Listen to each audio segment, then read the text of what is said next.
So I'll present you Dan, we'll explain you what is a conscious strategist world leader and where it's from. And I do have some questions for Dan since we've been working together the past month. So yes, about the book, but also you're here for a treat because I want to know the human behind the author. I want to know about the human behind those visions, those acronyms, the acronyms that we have learned from Dan. He's been creating these acronyms for years, and it does help everyone to get closer to deep science. We will learn a little more about the author behind the book that we will discuss, and we'll make a link with the content of the book. Then that will be your turn. The last third of the discussion, we'll hope to have everyone benefit from this meeting. With no further ado, I will start by doing a land acknowledgement here from Montreal, Canada, in Hudson, more specifically. Bear with me, I will read. And I will do in English. So I will do it right now. I hope everybody can hear me well. I would like to begin by acknowledging the indigenous people of the land that we are on today. While we meet today on a virtual platform, I would like to take a moment to acknowledge the importance of the lands, which we each call home. We do this to reaffirm our commitment and responsibility in improving relationships between nations and to improve our own understanding of local indigenous people and their cultures. From coast to coast, we acknowledge the ancestral unceded territory of all the Inuit, Métis, and First Nations people that call this land home. So please join me in a moment of reflection to acknowledge the effect of residential schools and indigenous families and communities, and to consider how we are and we can each, in our own way, try to move forward in a spirit of reconciliation and collaboration. Thank you. I will now go introduce you to the conscious world leaders who is supported by the Conscious Strategist. So first of all, the Conscious Strategists World Book Club is a webinar series that is supported by Reflexia and the Conscious Strategists. My name is Karine Hamel. I'm a reporter and a strategic advisor. This webinar is born out of my experience at the Harvard Business Program in Sustainable Business Strategy, where I established a network focused on conscious leadership and strategic actions. Our aim is to explore this concept and provide valuable insight into the world of mindful leaders. And I know you are some of them. So here I'm going to speak about Dr. Siegle. We'll speak about IntraConnected. We are honored to have the opportunity to spend time with you. Dr. Siegle is a renowned psychiatrist, educator, and a prolific author who has made significant contributions to our understanding of attention in the human mind. In his latest book, IntraConnected, Dr. Siegle explores the concept of limiting identity and the process of awakening the truth by our understanding by combining the Western science, contemplative practice, and indigenous wisdom. I will let Dr. Siegle say hello to everybody, and then we will jump into the conversation, and then it will be your turn. Good morning, Dr. Siegle. Thank you for joining us this morning. Good morning, Karine. Thank you, everyone, for joining. Great, and thanks. And I'd also like to thank you, Karine, for your acknowledgement of First Nations peoples and the experience having spent some time in Canada this summer and in past years directly working with First Nations people, and also feeling that the pain that here in what we call the United States, we have so often not recognized the original stewards of the land. So here in California this summer, we had a meeting with the Esselen tribe at an institute called the Esselen Institute. And here in this area called Southern California, I'm on the unceded lands of the Chumash and the Tongva. And that's a part of a larger, I think, mission for all of us to recognize we need to find a better way to connect with one another. And if anything I say or do in the course of this book club makes you feel misunderstood or disrespected or in any way feels not right, please reach out to us. And you can reach us at info@mindsightinstitute.com and just let us know what your experience was, because keeping the lines of communication open is so important in general, but especially these days when there's so much polarization and misunderstanding. So thank you. Thank you for Please, having. Yes, go ahead. we will write all the link that we're talking about here. We'll send that also to people that do participate, and we'll add it to the chat. I know Dr. Siegle has got such a busy schedule. Like, it's unbelievable for someone that works into mindfulness. I'm really impressed with your schedule. So thank you for taking the time today. So we're going to start with getting to know Dr. Siegle, learning about the spirit and also the creative mind that we have the honor to be meeting in person and to meet through every writing. Because we know that Dr. Siegle has been written almost 20 books. I think it's the 19 that you wrote in Vancouver this summer on the island. You were finishing another one. Something like that. Yes. So I work in a field called interpersonal neurobiology, where we combine all the sciences together into one framework, and then it branches out to other fields, the field of contemplation, indigenous wisdom, the arts, looking deeply at the processes of education, parenting, psychotherapy, things like that. So I'm the editor of a series. So there we have 80 textbooks in a professional series. I haven't written those. I'm the editor of them. And also the training that you have onto your website that is right at the Mindsight Institute.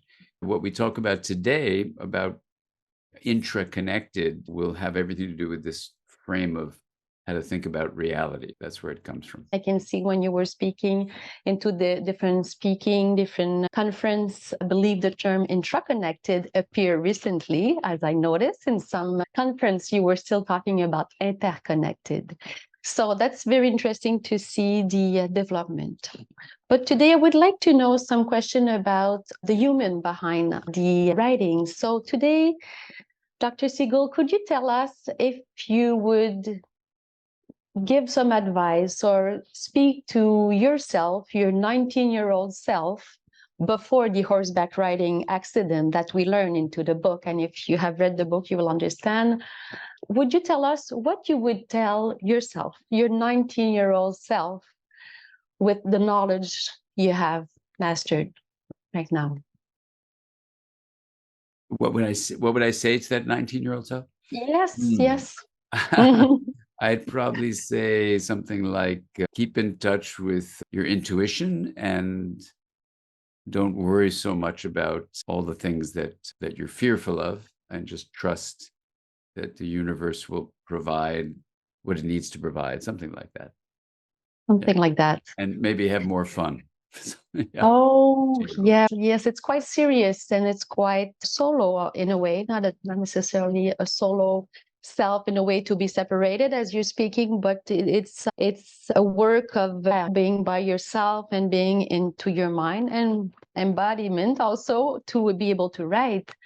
I understand that it's something that is PCI significant to bring your perspective, because you spoke a lot about fear into your book and about the aspect that we need to integrate different aspects into our development and to be able to face those fear, to understand connections that are necessary in the polarized world, as you were talking. I would like to know, Dr. Siegle, I need to explain people, when we met, actually, we met into Costa Rica. I learned Dr. Siegle's work back in January in Costa Rica. We were in a Blue Spirit and we were with beautiful other author. Jack Cornfield was there and also Elisa Epal was there. So I had the opportunity to meet la crème de la crème. So I just got into the mindfulness, this wonderful way. So we did workshop together. So I had that chance to learn not only with theory, but also with practice. And we have done some workshop with Dr. Siegle. And what I would like to know is the fact that the workshop actually really helped us to embody the theory that you have. Can you tell us, with all the knowledge that you have and the embodiment that you actually practice, because I know you've been saying that you do your wheel of awareness daily, what inspires you in the morning to wake up? What's the energy that makes you waking up with a good humor? So there's many ways to respond to that. For the journey that this body is on, I experience a moment in waking up of coming out of a dream state and realizing there's a world here with lots of challenges. And so it's almost like hearing music and Mm, feeling into what the dance of that day is going to be. And I think the opportunity to actually see what maybe in the past I would have experienced as a threat, instead mm, experience it as a challenge and then see it as mhm, a dance partner rather than an enemy. uh, mm, then it's like a dancing state of mind. mhm. There's music and there's spontaneity, and so every day is different. And I know, of course, there's so much to be done for all of us on this planet. We have so many challenges of what's happening, especially now with all the issues of racism and social injustice, genocide that you referred to, ways that we're polarized, to the experience of how the climate is really negatively impacted by human activity. So I feel like my daughter really helped me with this, that Mm, I try to not be obsessed with outcomes, but instead mm. be passionate about a pathway. Yes. And so I wake up Yes. with a lot of passion about basically seeing if there's anything I can contribute to try to help a process called integration Yes. be released into the world in a more robust way. And With so agency, as you speak, the agency is so important. It's so crucial. the agency. The agency, yes. Yeah, Yeah. yeah, it's agency, but yeah, and what's involved with the agency would to be feeling like you're having an impact is this process of integration, which we could get into. But Yes. that what kind of drives me. Like, how can I help integration be more realized this day? So to see the I see. So sunrise it's as an more of a invitation. questioning. Yes, that when you wake up, it's more a questioning of how can I help? Do you feel like knowing your role, knowing where you've been into major media, you've been with so many high influential people. So right now, with 19, 18 books written on disintegrations part and also the human mind, do you feel a weight? Is it a burden on your shoulder in a certain way where you feel like there's a certain emergency that you need to answer? Do you feel that, or you are feeling comfortable knowing that you will be able to do some of your part? As your daughter say, to keep the hope also, and to know that you do your own part that you can do, because we know we're not going to solve it within the next 100 years, but everybody can actually be involved their own way. So how to manage that? We say in French, there's like an anxiety towards climate crisis. People really feel that burden. So they feel it's either they detach, as you say, or they get into it, but they can be exhausted if they're activists. So for yourself, from the role that you play as a professor, because that's, I think, at heart, you're really a teacher, professor, also to share your knowledge. So is that something you carry on your shoulder every day? How do you feel about that? I think some days, so some days I do feel more like there's an emergency and it gets overwhelming and I feel like I could burn out, and I have to Mm, really take care of that frame of mind, which I think isn't really helpful. I just spent a week on Cortez Island at Hollyhock with Thich Nhat Hanh's monastics yes. who were and about 82 climate activists. Mm, And part of the incredible privilege of being with these hardworking people is if we do see things as an emergency, then we can enter the fight, flight, freeze, faint mode of threat, and we are Yes, likely to burn out. Yes. exactly. So I try not to let that brain state dominate my experience. So instead of seeing it as an emergency, I would see it Yes. more as an emergent process, and that this body that I live in with whatever experiences or knowledge, I think it's a challenge for all of us. How do you actually stay awake to the issues that Mhm. are there? And so I don't Mhm. feel burdened by it. I feel actually enlivened by it. I feel an incredible privilege to try to bring some kind of positive contribution in whatever way Mhm. it might be. I don't know. I don't feel like it's heaviness on my shoulders or a burden. I feel like it's a privilege. Good, good. I'm glad that we can be inspired by your way of thinking so everybody can take a step back, as you often say, and make sure that we breathe and that we know how to take a better step forward without feeling a pressure or anxiety, because everybody can be involved in this. And I believe it's very instrumental, what you're saying, the approach.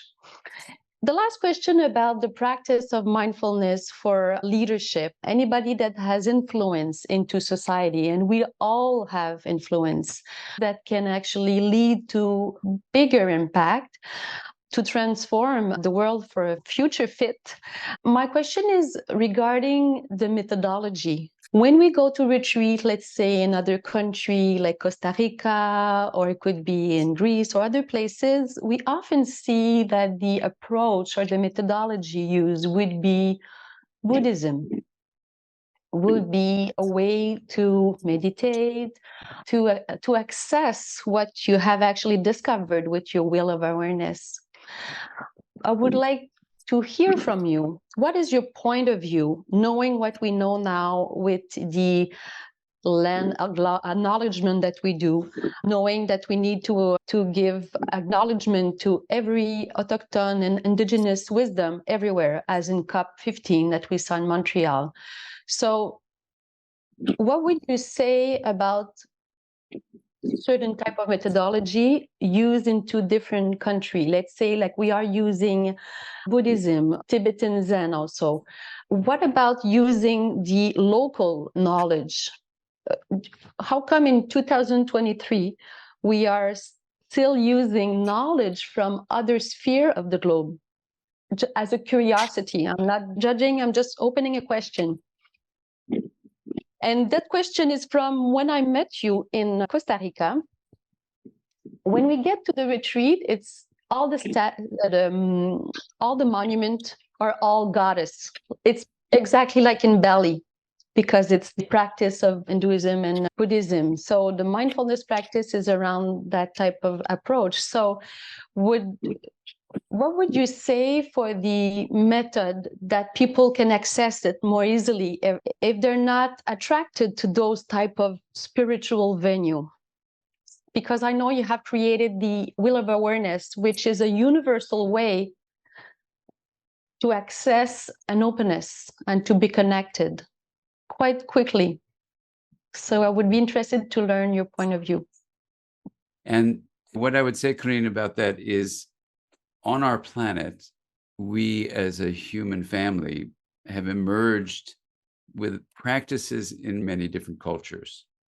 And when we have in modern times a movement to see the self as a separate entity, we then, I think, have been in modern cultures, which are not just in the West, but may have been derived originally from European colonialist cultures, but now is all around the planet. What happens, I think, is that people have turned to other ways besides these modern ways of thinking. So, in terms of the United States, there were a number of people who did go to India and went to the Southeast and learned a number of practices, Hindu practices, Buddhist practices, and they came back to the United States. And I'm friends with a number of these people, so I know the Yeah. personal history of it. but they influenced a view outside of modern thinking. And so it became dominated by, as you're pointing out, Buddhist thinking. But when you look deeply at the teachings, for example, in indigenous cultures from around the world, there are very similar lessons that the self is not just separate, that going inward is a way of actually realizing you're profoundly connected to everything. And so in the book IntraConnected, what I wanted to do was really honor the contemplative teachings, yes, but realize that for even a longer period of time, we've had, through the oral tradition, indigenous teachings from different cultures that have said very similar things. So you'll see in that book an honoring of indigenous wisdom for exactly the reason you're bringing up that question. Now, in the case of this body called Dan, I am trained as a scientist, and I was not trained in indigenous teachings or contemplative teachings. And through a scientific reasoning process and then working as a clinician, I came up with a therapeutic exercise that was called the Wheel of Awareness that I ended up doing with my patients. Then I ended up teaching it to my students who are therapists. Then they started doing it with their patients, and I was doing it with my patients. And then I started doing it in workshops. So I started accumulating data from people doing this very simple practice of called the wheel. And initially, I did it exactly the same way for 10,000 people and collected their experiences, those who would volunteer. And then I did it before the viral pandemic with 40,000 more. So a total of 50,000 people did the Wheel of Awareness practice with me in person before the COVID-19 viral pandemic. And so we have all this data. And what's been fascinating about that data is it does fit with what's called consilient. It's consilient with indigenous teachings and contemplative teachings. So it is a science-based way to integrate consciousness, integration meaning differentiating and linking. And when you do that, you come to experience very directly, for example, the difference in a realm that what you're aware of on the rim lives in compared to a kind of a realm that pure awareness in the hub lets you experience. So I do the wheel every day, and every day I'm able to shift between the quantum state in the hub and the macro state Newtonian realm on the rim. So it becomes very familiar for me or my colleagues, some of whom are on this call. And then you come to then ask the question, what is reality made of? And from a science point of view, you can discuss that in a way, in a fascinating way, indigenous teachings and contemplative teachings, not with this kind of Western science, they come to the same conclusions thousands of years before. So science is catching up with what indigenous and contemplative teachings have known for thousands of years.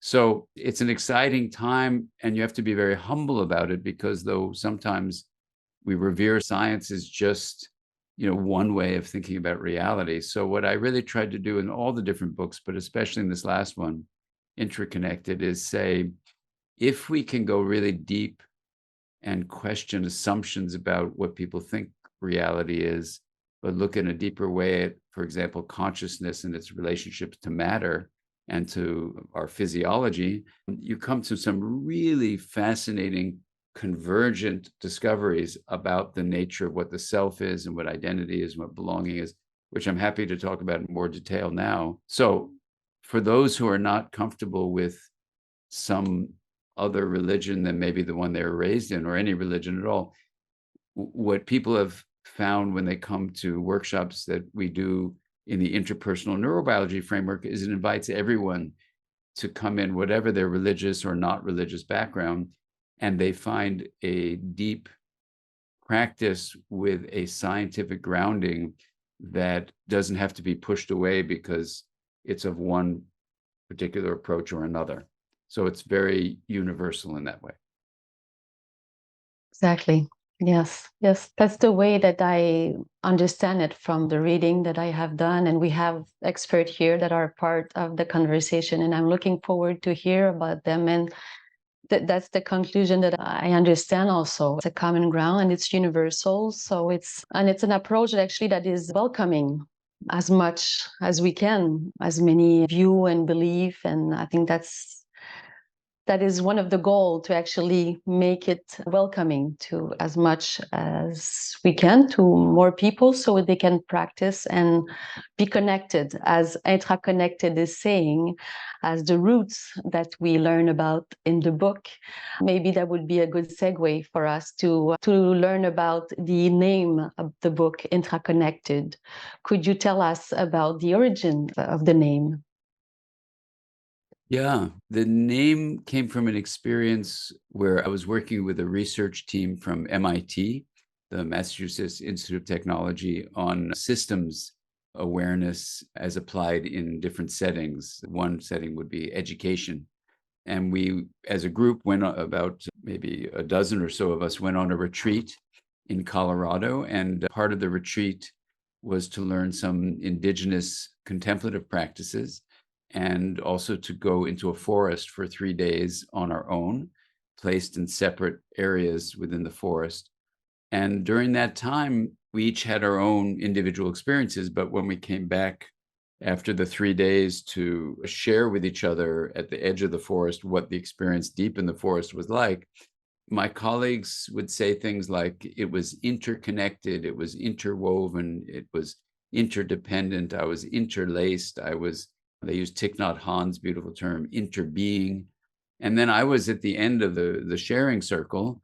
And maybe because I'm a writer, I don't know, but I'm trying to be very careful with words. So I said I resonated with what each of them said, but the word that would begin with an inter didn't quite capture what the experience was. That in the forest, the feeling was that whatever I, as an indicator, means, I was the clouds, and I was the trees, and I was the creek, and I was the stones, and I was the body, and I was the whole thing. So there was no betweenness, as an inter of this body was going over to that cloud. It was a connection within the whole. And I said, I don't know what to call that, and then the word intra-connected came to me, and I said it, and people nodded their heads. And so when I came back to type it out, it's not a word in English. It's the word processor would continually change it back to interconnected. So it turns out in English, at least, I don't know if French, there's a word, but in English, we don't really have a word for the connectivity within the fabric of the whole.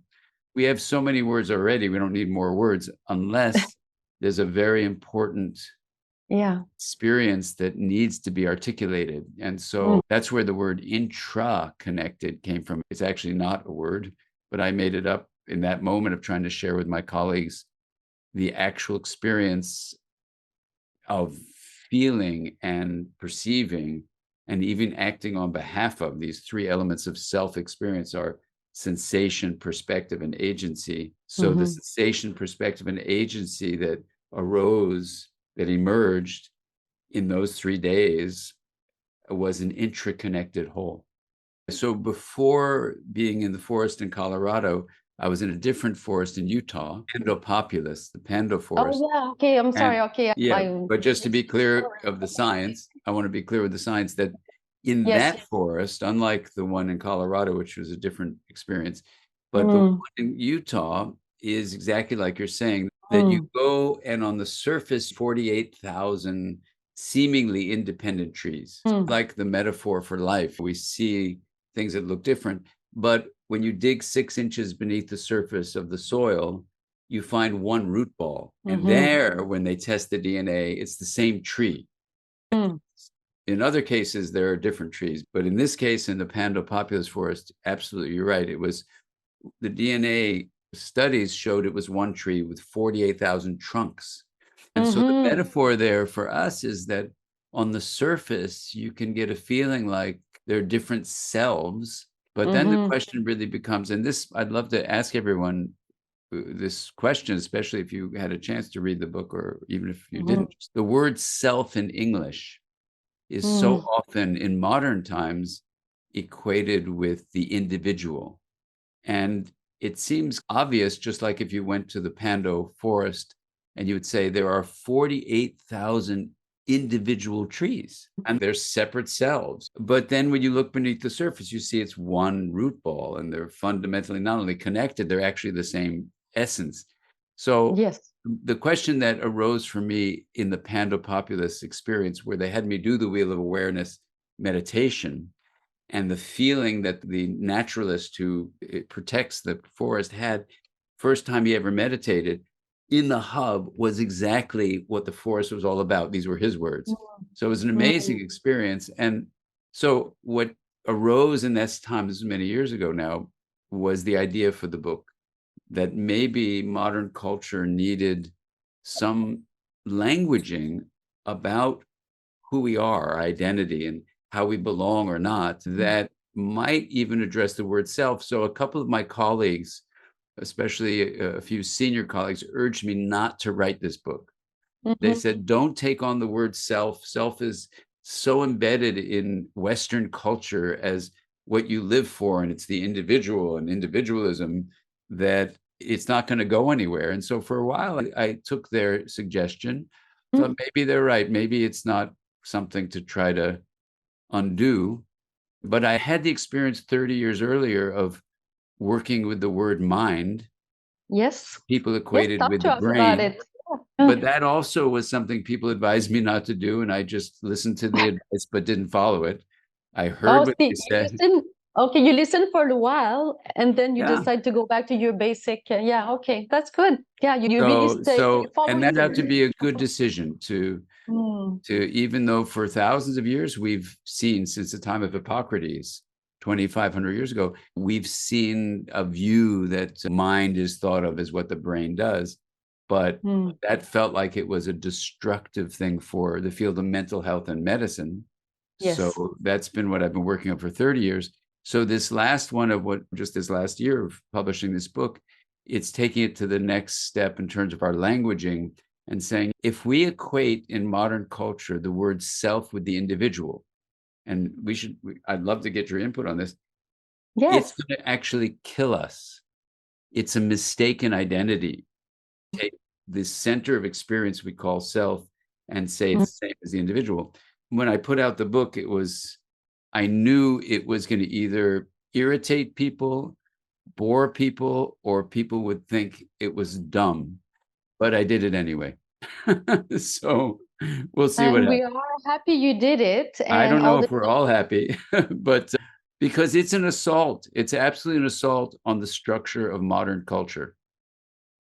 Yes, okay, yes, if you say so. But the expert that you met, like for 4 years, working on naming what is mind, brain, providing definition, they agree with you after all these meetings. What, say that again, Corinne? What do you say? A meeting that you had with the expert, like for 4 years, you were trying to make a specific definition about Oh, the yeah, mind. So you're saying exactly. that it was maybe disrupting, but at the same time, you were doing work on parallel, if you want, and making your way through explaining that you are looking at including every sphere of science and also wisdom and including all your knowledge to actually have a definition for the word. Yeah, exactly. Exactly. So that's a group. Corinne is talking about a group that I assembled in 1992. So 30 years ago. And it's Mm. exactly what you're saying. Yes. Yeah. So here's the thing, like, even with our discussion right now, it's quite simple. The proposal is the way modern language, in English at least, is Mm. this word SELF, is so synonymous, equal to individual, that we don't Mhm. even question it. Mm. But if our lives are organized around self interest and the self is defined as the individual, then we are cooked. Yes, This, of course. this, Individualism. yeah, this modern view has demonstrated itself as a failure. Yeah, some people call it the hospicing of modernity. Some people call it a great turning. My dear friend, colleague Joanna Macy uses that phrase, which I try to really explore in the book, because the great turning is saying, okay, we've made a mistake. But then the question is, what is the mistake? And I think this mistake is really simple. we equated the concept and experience and phrasing and communication and wording of self as individual. It's that simple. And because we can name it in its simplicity, then actually the pathway out is very clear. And I am like a little bit confused by people who are very interested in making a difference don't talk at this level of simplicity. It's just all the complicated stuff. And so you feel overwhelmed. Oh my God, what can we do? There's so many complicated features. Of course, they are complicated. But I think it actually comes down to a simple truth. Defining the self as the individual is going to kill life on earth. So we can redefine what the self is as both inner and inter, this idea of this intraconnected identity, is that we are nature and we are the body. So it's not to get rid of self. The contemplative traditions urge that the self is an illusion. I don't think the self is a delusion. I think the self is very real. I think it's just been erroneously and rigidly defined as the individual in modern culture. And that's the problem. Not that there's a self. You do have a self, and it's super important. Yes. So the me and the we. Exactly. Yes. So you were saying the trouble. Would the trouble also be the expression that you use, the hedonistic treadmill? Yeah. And it's that hedonistic treadmill, I think, is a symptom of the modern illness of the self as individual. And Kathleen is asking, is it what our ancestors knew? I think it absolutely is what our ancestors knew. And it's why I begin the book with all of our ancestral teachings from indigenous cultures from throughout the world. I got their permission to quote them in the book. So you'll see the actual quotes. And the book starts with that and just says, look, this is an ancient wisdom that has a timely action that's needed in our world. And what is exciting about it, although there's not much interest in it, I got to say, is to define the self as the center of experience. In terms of Mecker is asking me a question in my private text. You're asking me, how would it define the self? So what I do in the book is I say, okay, let's take a look at the self and say that if you define the self as a center of experience, then you realize you have an identity lens. So you can say, part of my center of experience, you can do this right now, is my body. I have an index finger. Part of my experience of self is an index finger. It's my whole hand. It's both. It's my arms and my hands. It's my body. You can go through this whole thing where you say, energy flow is what experience is. And that energy flow can be seen as happening in an encapsulated body. The skin nor the skull are barriers through which energy flows. And so then you start to open up your mind really to the reality that if self is a center of experience, it is an error to define the self as only the skin encapsulated body. That's a mistake. Right. Yeah. There's other realm. It's a mistake that's killing us. And so that's the simple message of the book. Self is center of experience. Where's the center? You have like a camera. You can say, I have a body. That's why I use ABCD, a body called Dan. Yeah, there's a body, but I would not say this is myself alone. I would say it's all of us in community right here and now speaking with each other. It's all of the plants I can see through my windows now. It's all of Earth. It's the whole biosphere of Earth. And so that's our center of experience. And if we have a sensation of it, we can feel into it, perspective of it, take its point of view. And agency is the most important action item. The SPA is like an acronym about self-experience, sensation, perspective, and agency. You can act on behalf of the greater good. That's right. Exactly. So the mui, I love it. You're reading the message at the same time. You're unbelievable. You can do so many things at the same time. So the mui actually comes in, right? So we can introduce the mui concept because from the self, the me, and the we are all intraconnected. So the mui is I and us together. Would you expand the concept that you have thought about? Yeah, I think part of a way to begin this question that Ken is asking, what can we do, is the idea that, and actually, Patrick, you're asking this question too about in the book IntraConnected, what I do is I show different windows of opportunity to see how in human development there's a progressive way in which messages of what the self is are offered through experience. In utero, you have one experience, infancy, toddlerhood, school, out in the world, in work, in social media, things like that. So there are opportunities to see where you can make a difference. The message is basically the same, is that you are invited to consider that a process called integration, where things are differentiated and linked, this becomes very important. We don't want to say it's all homogenous. It's not all that's the right. same. It's not blended. Yes, It's more an experience of a way to say, I do have a body, so that's a differentiated me from the connectivity within the relationships you have, that's the we. And then when you feel into the wholeness of all of that, you experience this more integrated identity of me and we. And the fun thing in English is you can just say we. And we've collected it in many different languages around the world, a way to have a name for the intraconnected whole. And here's the crucial part about it, because people say, why not you just use the word we? Why do you need we? Because they're not all the same. It's about differentiating and linking. So you're differentiating the bodily experience with the connected whole, right? So that's building on this emergent property called integration, which allows a complex system to be its most harmonious, fluid, flexible, self-organizing whole, really. So that's where it's not the same as us. It's not the same as we. This is not going from me to we. It's about me plus we. It has to be together. Me plus we. Yes. Yeah. As a wholeness, but respecting the parts of the whole.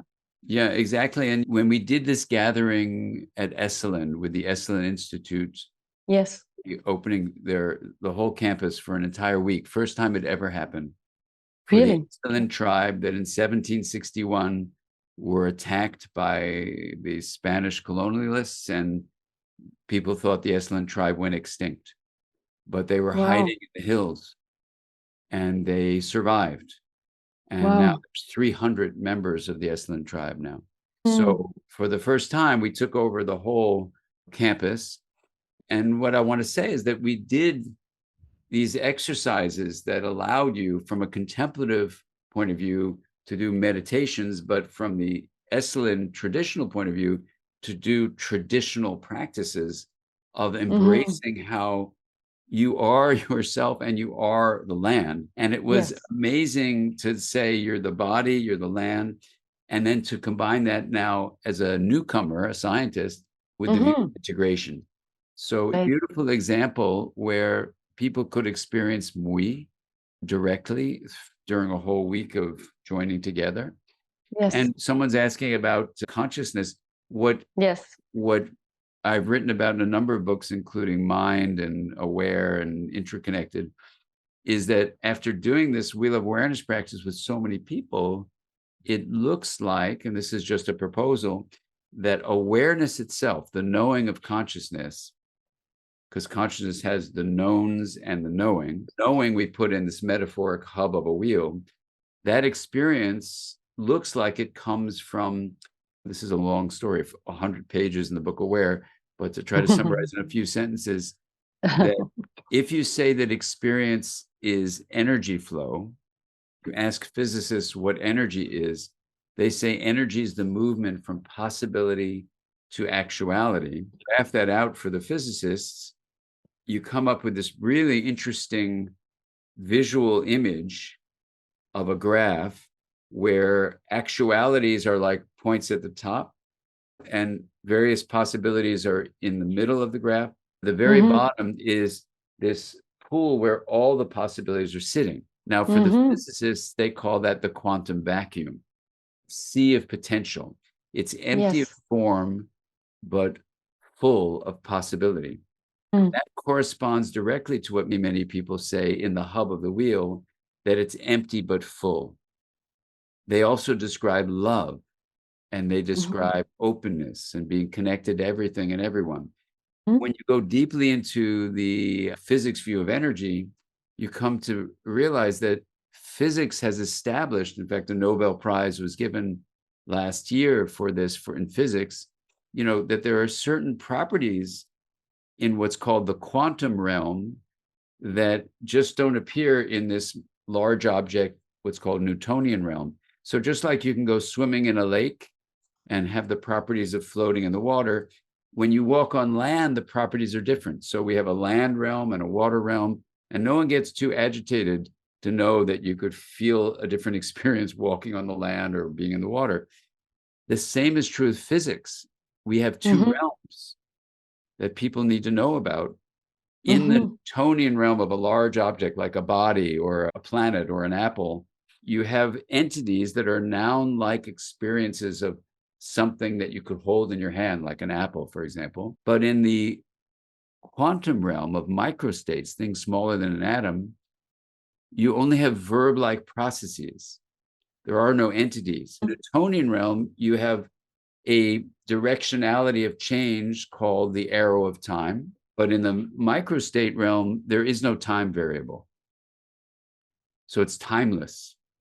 Timeless, yes. And this is what people describe when they get in. And every morning when I get into the hub of, you take this spoke and move it around the rim.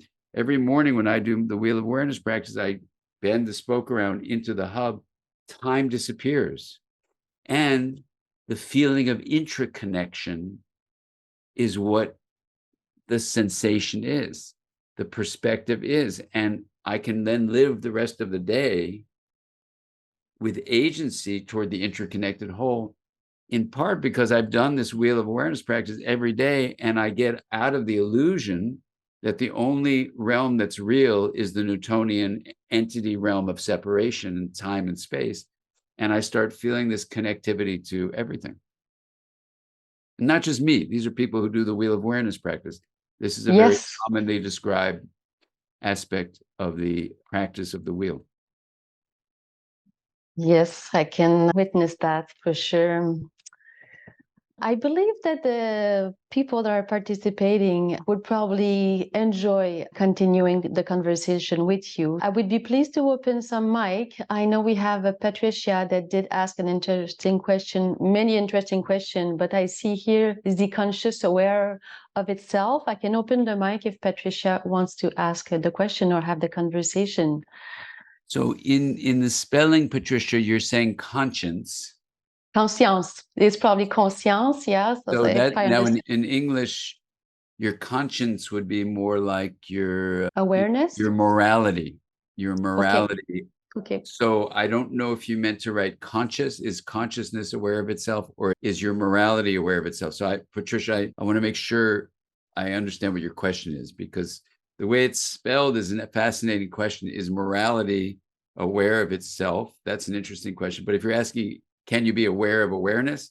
In pure awareness, it's just being aware, but you can be aware of awareness itself. Yeah, you can also. And that's, I think, the quality of feeling this spaciousness. But I don't know which one you meant, if you meant morality, more the first one. So meaning the first, no, not morality. Okay, yeah. So yes, you can be aware of awareness. That's different from dropping into pure awareness, where it's just this openness, but you can be a little bit of a step removed and also being aware of just being aware. And so many people have written about that. And that's, I think, a little bit different from just pure awareness. Yeah. But the key thing is try it yourself and experience what it's like for you and see how that feels. Yes, thank you. Thank you for the question, and thank you for the answer, Dan. I think you had a question, Vivek? Yep. So my question is for Dan. I found interesting in your book the parallels with dysfunction at the individual level and how that can play out at group, organizations, societal levels, where you can see, for example, the same denial, the same dissociation, the same disconnection in one's individual's life can actually play out in all of the societal challenges that you reference. And so I'm curious, would you agree that disconnection in society is a direct result of the disconnection that people face within themselves? And is this how this entire conversation around self, is that how you view that? And secondly, I'm curious, your inspiration for the book, is it your training and your many years in psychotherapy as a psychotherapist and those experiences with individuals and couples?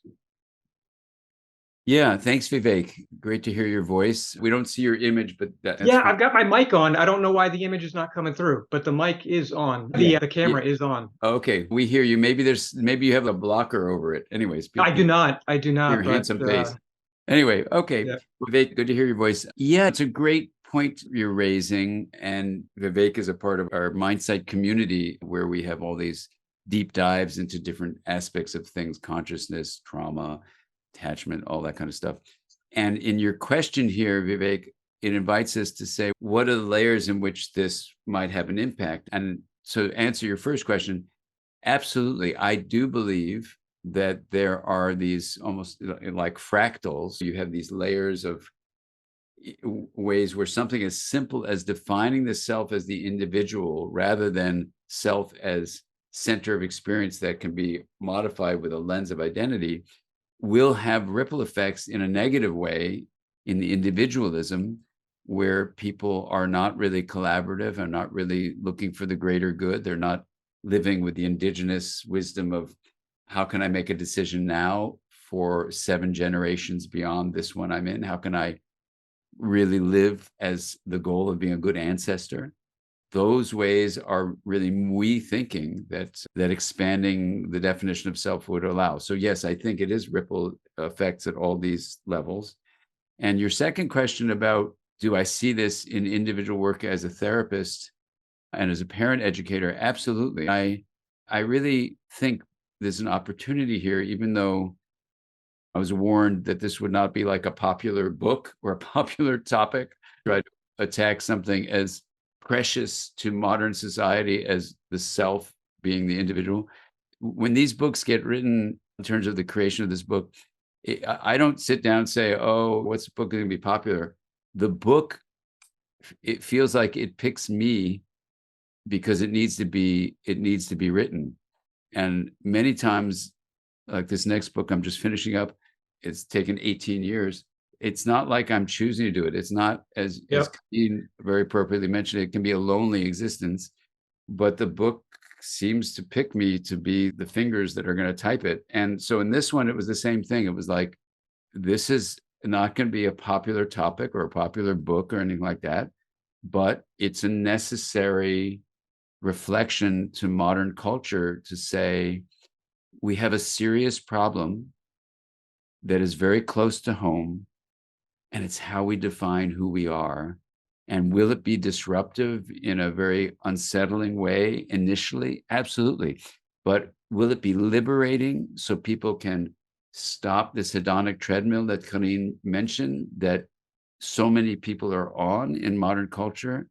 And then people will realize it's a win situation, that the individual will be liberated from the falsehood. That's all that you are, that relationships will thrive and the planet will thrive.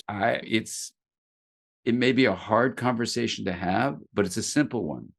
We need to stop and pause, take a deep breath and say, what do we mean by the most fundamental term that integrates our identity and how we belong? And that is the term self. And then, in a very simple way, just say, if we equate self with individual, we're going to kill the planet. And it is a yes and thing, Shannon, for sure. It's about saying, don't get rid of the idea of self, expand how we define the self. It's that simple. So this isn't a seek and destroy. It's seek and expand. And let's grow. And let's say we had a case of mistaken identity. We thought the self was the individual. And now we can actually move to a much, much more beautiful way of being together on this wonderful planet that's waiting for us to wake up from our mistake. Thank you for that. And it's a fascinating book, and I think it's a message we all really need to hear. And I can relate to that experience of with the Wheel of Awareness and other mind training practices, how writing, journaling, sometimes when it just arises, whatever topic of the day or whatever's going on. And I can relate to that experience and maybe how this book came about for you in my own life and my own writing. So I'm very thankful that you've shared this with everyone. That's beautiful, Vivek. Thank you so much. And it's great. Vivek and I I don't think we've never met in person. Not in person, not But yet. I don't know if you heard, one of our colleagues joined at Esalen, and I met him in person. And you guys often do a duo together in our courses. So it was really fun to be dancing in person. Now the pandemic has slowed down a little bit. We could do a lot of 5 rhythms dancing. There's a lot of joy to be had. I know we have a lot of challenges, but there is so much to celebrate about life. And there's so many beautiful things going on. And I guess I'm filled with the energy of responding to your question, Vivek, but also this whole book club here, and thinking opportunities like next year we'll do another festival of interconnectivity, which is what the Esalen gathering was, a festival of interconnectivity and spirit, where again the Esalen tribe will come, this tribe that was thought to have been made extinct by the colonialists, and now we can celebrate life together. Let's all join together. So there's a lot to celebrate. And what this framework does, I think, is give us just a simple message that there's something called pervasive leadership, which is a great academic phrase, but what it really means is everyone has the opportunity to make a difference in whatever way you can. And this message of the self is this intraconnected whole. This message is something you can take into your life and make it real starting today. You don't have to wait till you've spent 3 years in some kind of program or this or that. You Yep. can start today. Start today. Yep. And it's a beautiful message, because I think about that, and I think about the courses from the Mindset Institute that you offer. And I think if I make this difference in my own life, how it just ripples out and impacts not just me, but so many others. So I agree with that. And that's starting today. Yeah. It's a beautiful message. Beautiful. Yeah. Thanks, Vivek. Thank you, Dan. Talk to you later. Thank you so much. Thank you so much, Vivek. Dan, we have here Beatriz Diaz Torre that has her hand is up. So I'm just going to bring her hand down and you can speak with us, Beatriz. You can unmute yourself. Yes, we hear you. Okay. Hi, Beatrice. Hi, Dan. How are you? Good to see you. Yeah, I'm fine. Here from Mexico again. Yes. In my experience, I'm going to talk about parents and children because that's what I do. And we started making emphasis in self because the parents or the educators tend to go direct to the children and not seeing them. And so we ask, please see yourself before the mascara in the airplane. But then we went to the opposite, and they didn't see the children and just did the self. And then we passed to the next step, and we see the dyad. But today, what I used to like is to speak about co-regulation or correlation, and that implies that it's not just the diet, but it's the community and the dog and the sky and everything that relates with the children. Yeah, beautiful, Beatrice. Beatrice, also a member of our community. Thank you so much. Great to see you again. And in working with kids, you have this great opportunity, and you're in Mexico, but it's true, I think, for the whole planet, to really let children hold on to this feeling that their life is much more than their individual body.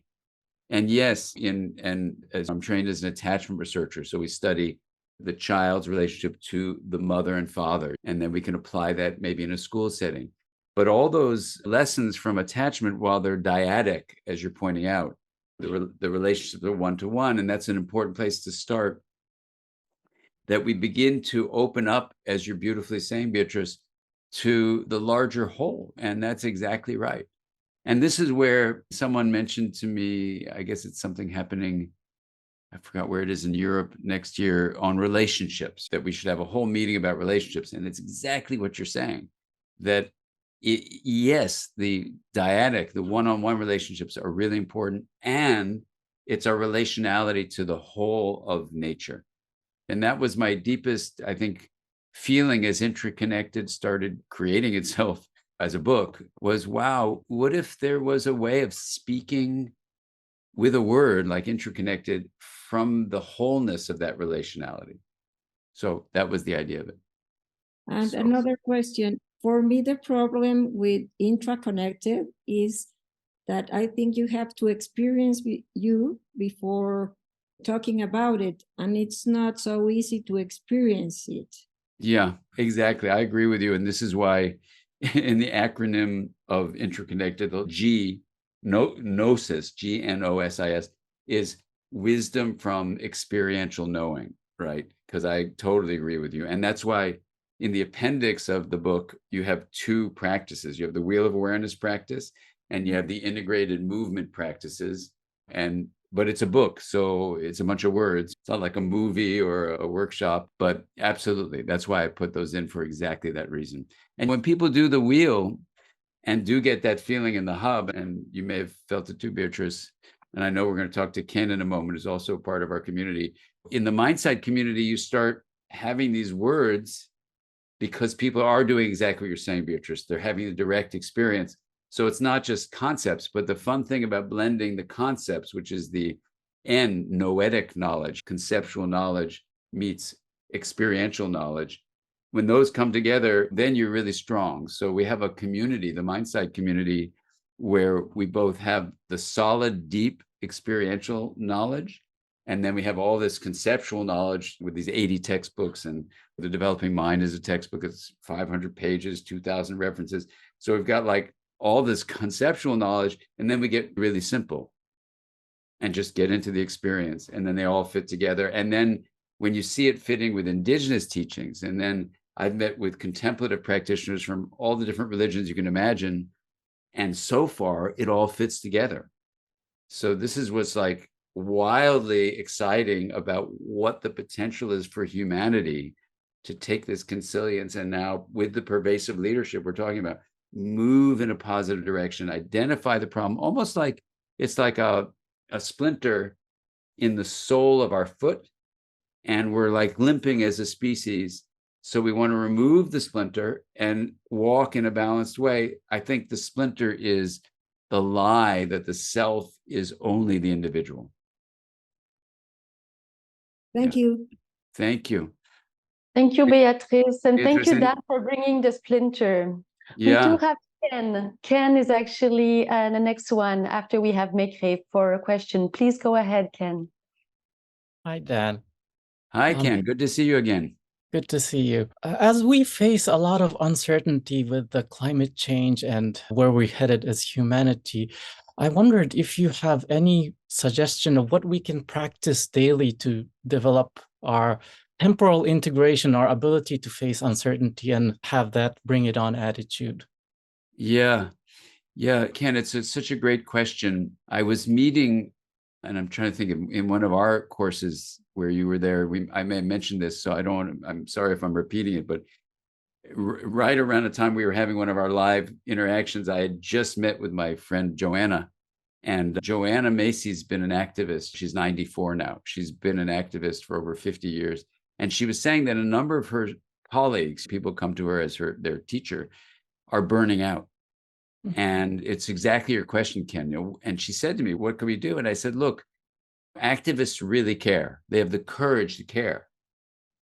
And if they experience the things going on in the world as threats, their brain is going to activate the fight, flight, freeze, and faint reaction. And they're going to be very at risk of burning out. So what we need to do is help them shift, is what I said to Joanna, and I think I shared it in the course. We have to help them shift from the threat mind state, where you see all the things going in the world, you go, oh my God, threat here, threat there, threat here, then we're going to burn out. But the bring it on attitude is literally starting inside your body and saying, okay, there is a body and I'm living in it. for this century I get to live in it. Okay, fine. This body has an evolutionary history where if it experiences threat, it goes into fight, flight, freeze, faint mode. Okay, fine. If I sustain that for long periods of time, I will burn out and become sick. That's not okay. So what do I do? Because there's all these threats going on. You go, wait a second. What if I thought of these as challenges? And in seeing it as a challenge, I take on a very different physiological reaction.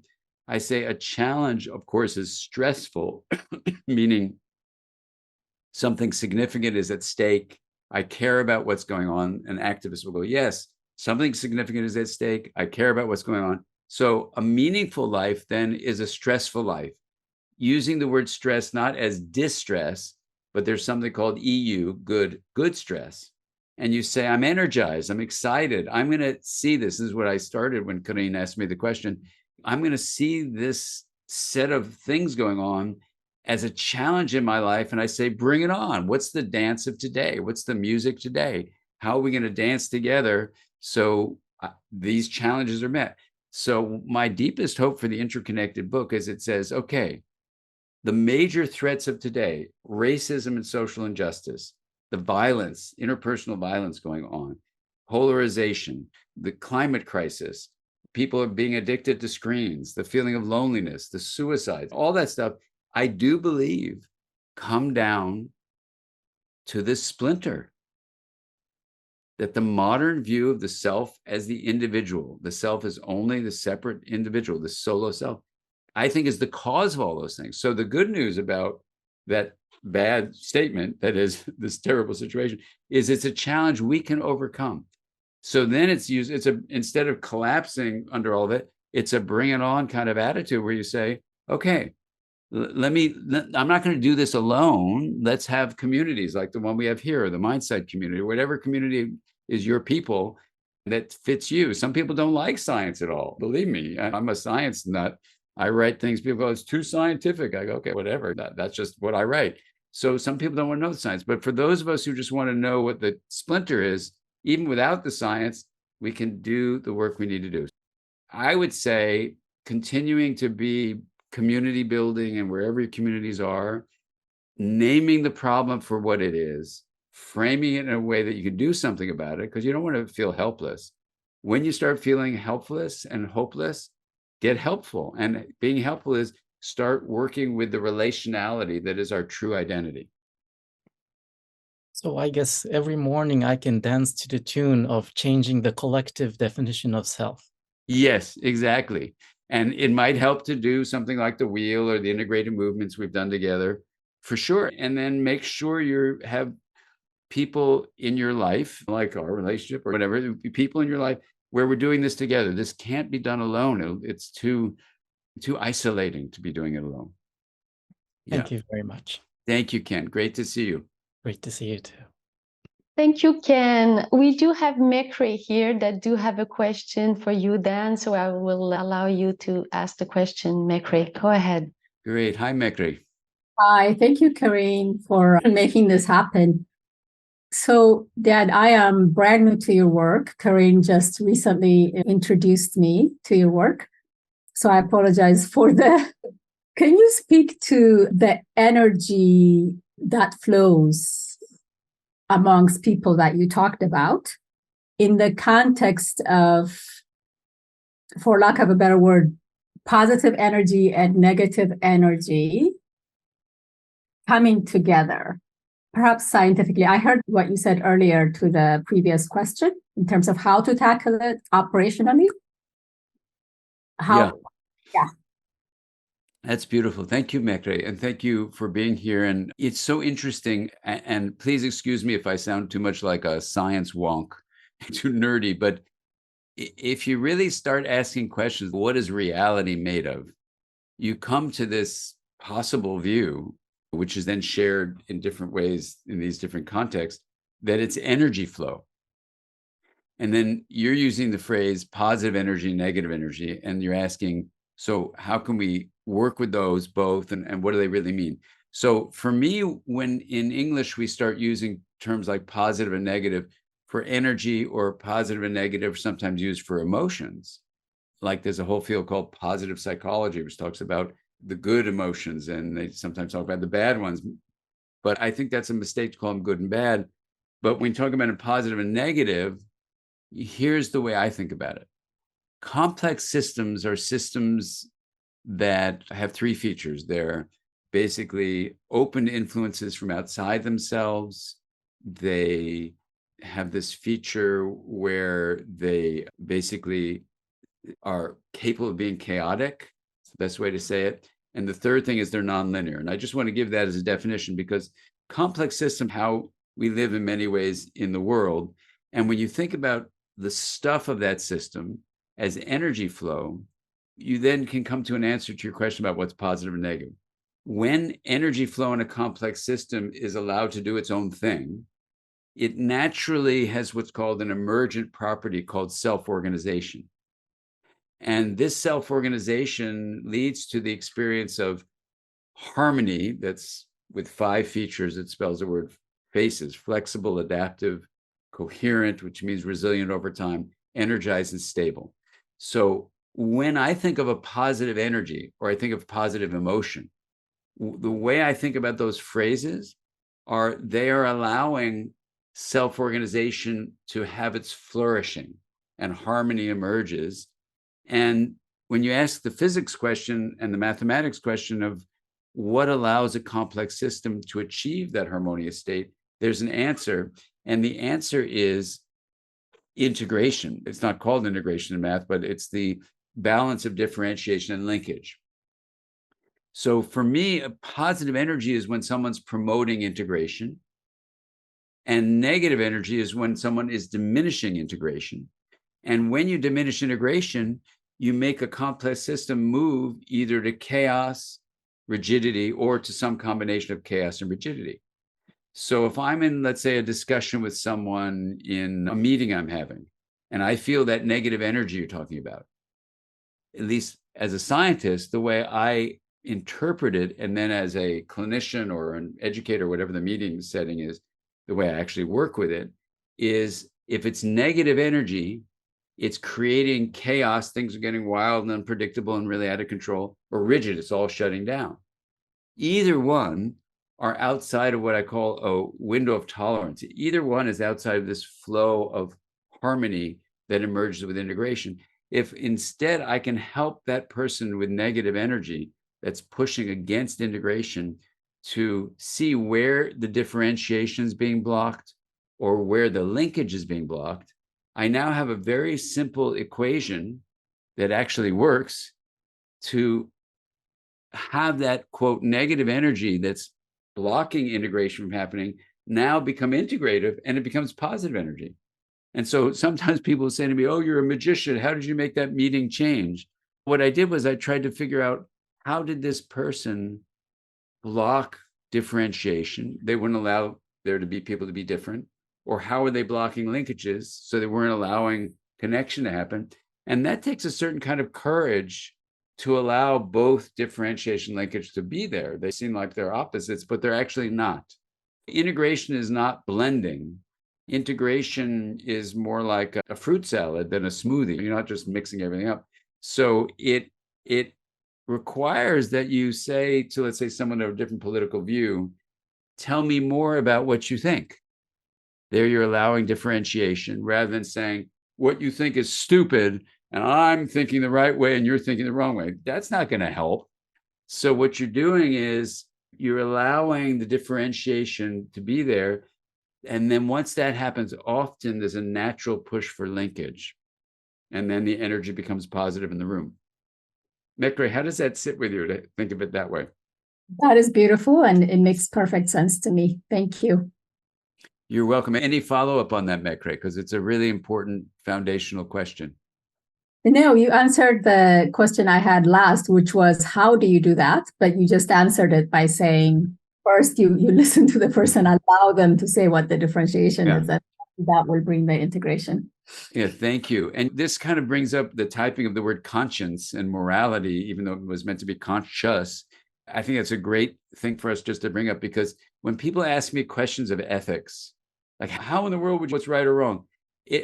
This may be simple-minded, but I just say, is this action creating more integration or less? And so far, any ethical question that has been presented to me in all sorts of different realms that they come up, if you can say it's promoting more integration, it's ethical. And if it's decreasing integration, that is not honoring differences and promoting linkages, then it may be, not always, but it may be unethical. So even morality can be looked at through this lens of integration. Thank you, Mekre. Thank you. That's awesome. Quick question. Which book to start with for people like me who are new? What's your background? And I'll tell you what Science is my background. Science. Okay. There's a 500-page graduate school textbook called The Developing Mind. And if you're really a science wonk, that would maybe be your go-to place. There's also there's a little fun pocket guide to interpersonal neurobiology that goes along with The Developing Mind. That's a non-linear book that came out that would be good to do. There's the 80 textbooks you could read, of course, but if you wanted to summarize things in a more story-based way, the book Mindsight would be a good application book. If you want to learn the wheel of awareness, the book Aware and its companion book Becoming Aware would be inviting you to have a direct experience like Beatrice is saying we should have. And if you want just like a journey book, like how did all these ideas come to be manifest in these different ways, there's a book called Mind, A Journey to the Heart of Being Human. And then you know about IntraConnected, of course, the one we're talking about today. Thank you, Mekre, for those beautiful questions. Because yes, it's important to go back to the work of Dr. Siegle to understand the accomplishment of how we can better understand those concepts. And if I can take a segue to the question of Mekre for to bring the operation and how to apply it, if I can bring up the IDG that you are involved, Dr. Siegle, the inner development goals. Yeah. I know in Stockholm that will actually have the summit this fall. One of the founder, I believe, they did have study. They have gathered people of different belief or different political value within one room, and they without telling them, and they allowed them to do workshop together, and apparently the result was amazing. They actually benefit from being together, and they learn how to be present to one another. So yeah. It was a beneficial gathering. Yeah. And Karina, I know Sibel, I don't know if Sibel had her hand up earlier, so yes, she have a question. But I'll just say, in our courses in the Mindsight Institute, we really tried to have these live aspects where, like we're doing right now, we have these opportunities to do the work on the material, do what the course is about, and then explore it. In the case of what Karine is bringing up about IDG, the inner development goals, and not everyone is like that interested in this, but basically it's a beautiful group from Sweden that are really trying to look at why our human family, over all these years where we know what we need to do, is not responding to the sustainability development goals of the United Nations. So we're working directly with the United Nations, looking globally at how some of these things we're talking today are actually blocking our ability to work on the planetary level. So if you're interested, we're having a big conference, I think the second week in October of this year, and then I'm going to do a 2-day workshop for people a couple of days before that in Stockholm. So you can take the work, and this is not everybody's cup of tea, but if you're interested in global issues, this would be a way to do it. There's also ways of applying it just in your personal life and parenting and education and therapy. So there's lots of ways of applying these principles of interpersonal neurobiology in the world. And this would be just one.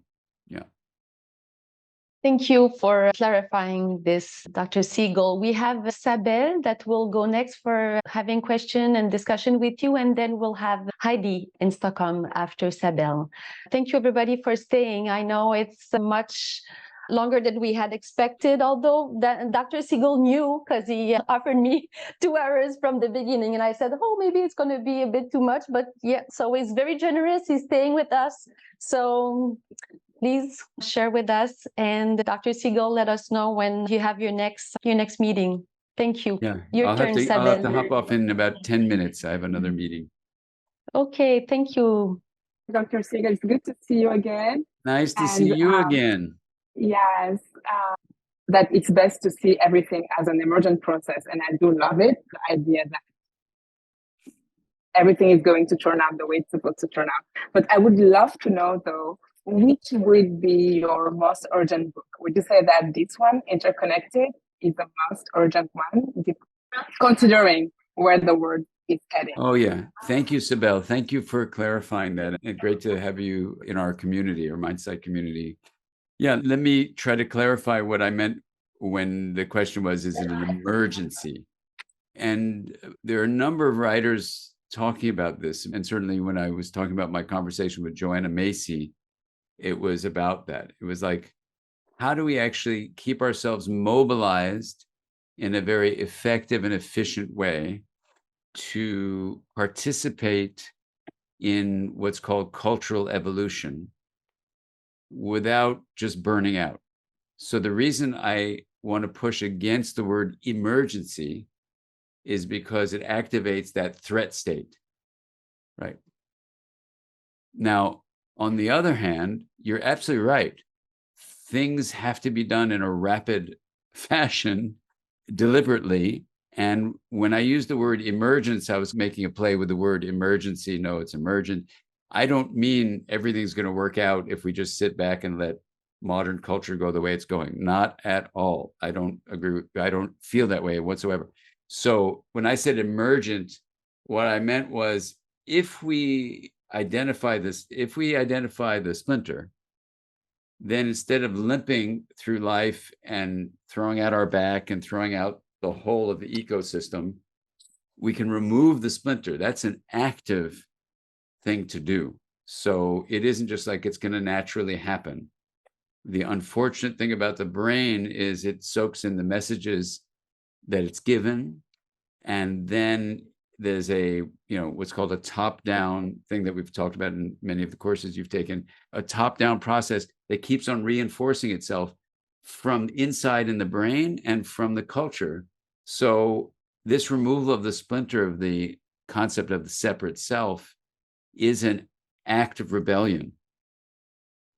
I don't want to call it an act of emergency, but it is an act of rebellion for sure. It's an intentional counter flow act that gets the flow to go in a different way, because the way the flow of this system with the splinter is happening is going to kill us.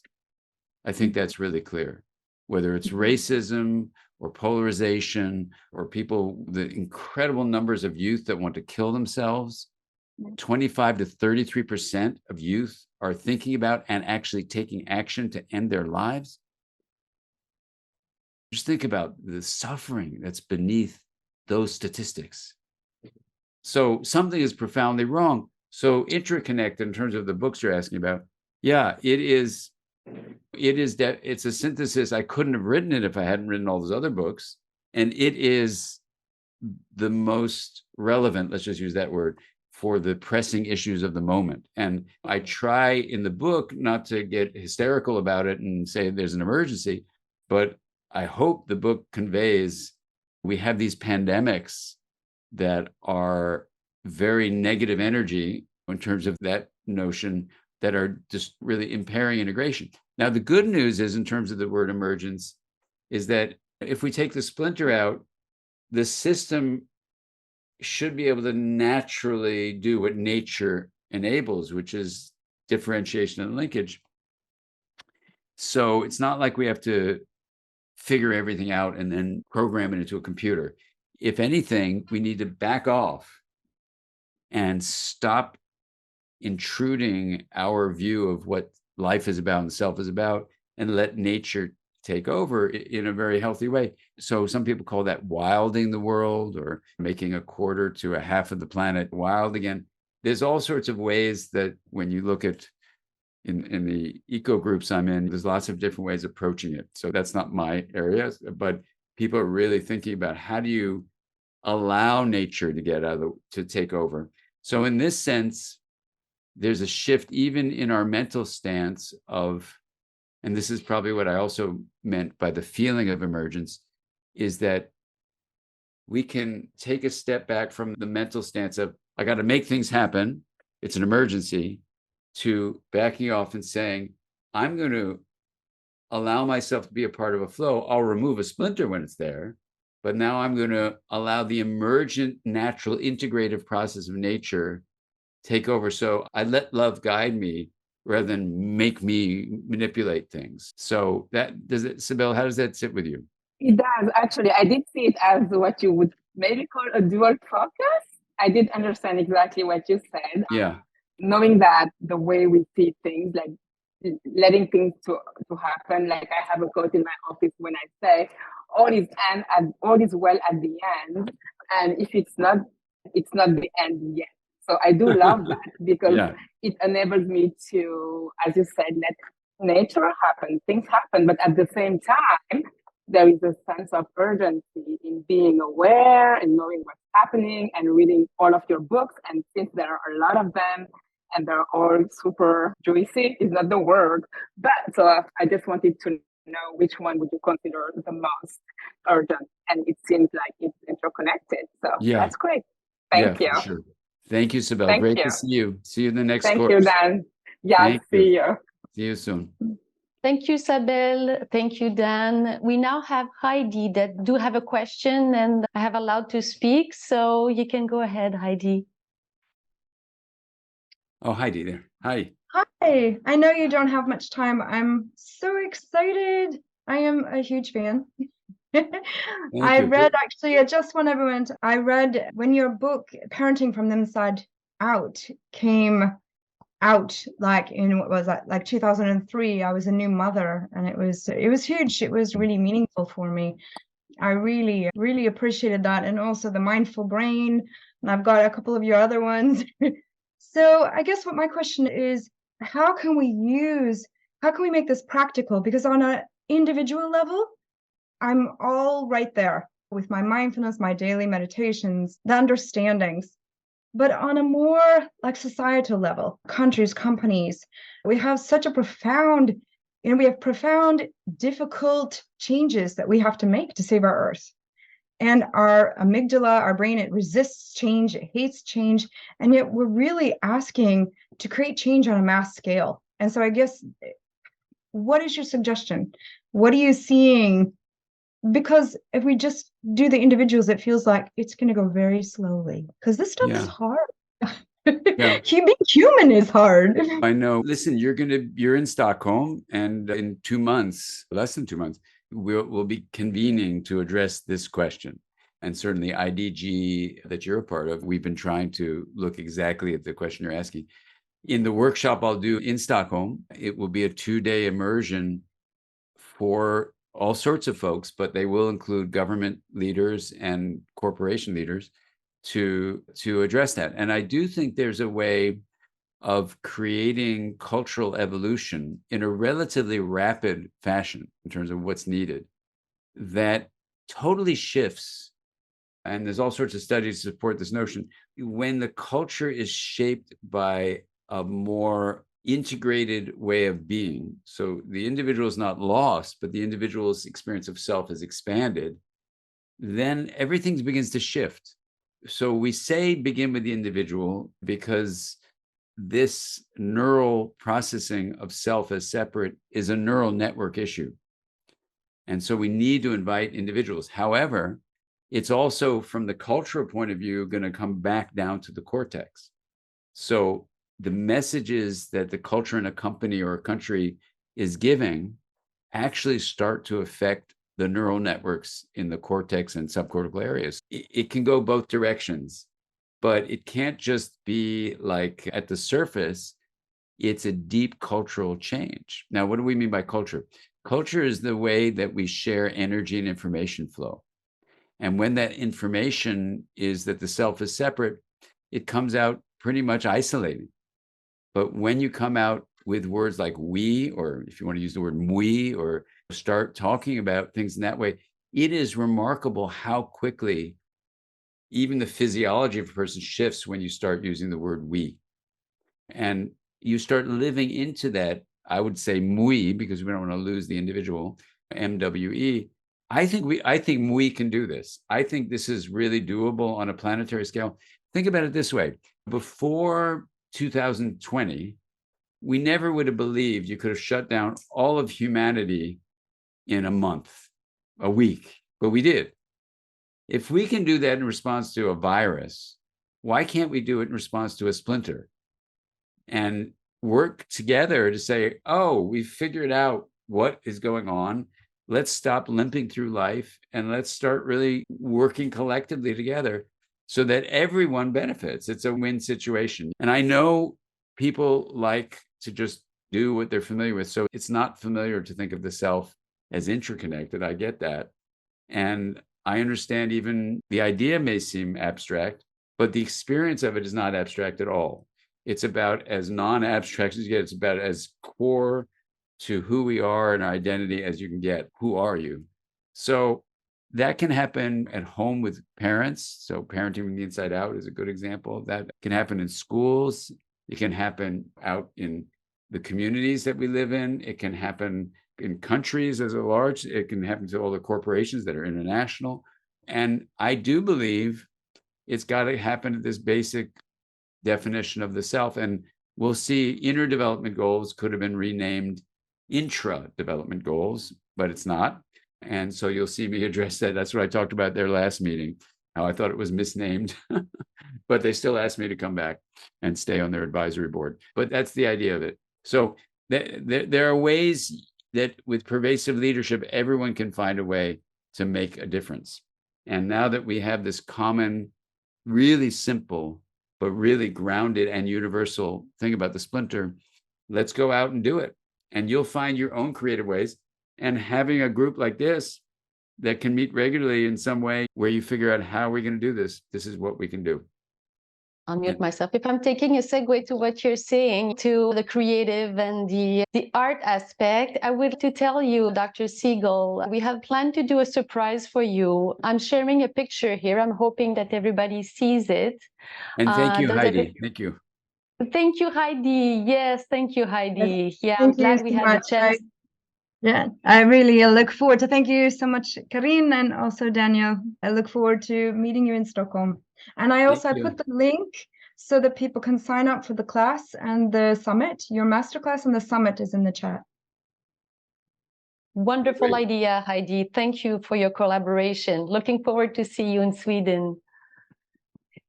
So just finishing on a beautiful note, when I met Dr. Siegle, it was part of some workshop in Costa Rica, and have met also Nicole Chase on Instagram. Her name is Nicole Joy Chase, and she was working with Dan for the Wisdom of Movement. And I'm sharing a picture here. I'm hoping that you see the picture. So I took this picture, and Nicole had agreed to come, and Nicole is an opera singer, yoga teacher. She specializes in dancing also, and she has created wisdom about movement, and she's also a fellowship at Garrison Institute, where Dr. Siegle is an advisor on the board of directors, I believe. You correct me if I'm wrong, Dan, please. So I just want to say, Nicole was supposed to be with us for a few minutes to sing for us and to say thank you to Dan. She had created a song while Dan was actually writing of that book, IntraConnected. Nicole is affected by the COVID right now. We chit-chat until the last minute, and she's not in a position to sing for us. Maybe next time, but it was a beautiful experience we had in Costa Rica. So thank you, Nicole, for trying to be with us. And thank you so much, Dan. Keep doing the wonderful work that you do for all of us. Oh, that's beautiful. Thank you, Karine. And let's hear it for Karine for organizing this whole gathering. Thank you so much. It's Thank beautiful. you, everyone. Thank you, everyone. It's been beautiful to be together. Karine, again, thank you for your beautiful work. Thanks for that wonderful surprise from Nicole. We'll wish her well for her COVID. Yes. And let's continue. We can do this, and we will. So we can do so this. If everybody can open a camera so we can get maybe a picture of everyone, if that is possible, so we can see faces and maybe come across your faces around the globe as we're all travelers. Thank you so much. Thank you. Hope to be in contact soon with everyone. And keep the discussion open. Share your link here on the chat, your LinkedIn. Maybe it's the best place to reach each other, professional networks. So keep being who you are. Thank you so much, everyone. Thank you, everyone. Be well. Peace and have fun today. Thank you, Dan. Merci Thank you, beaucoup. Karine. Merci Bye, à everyone. vous.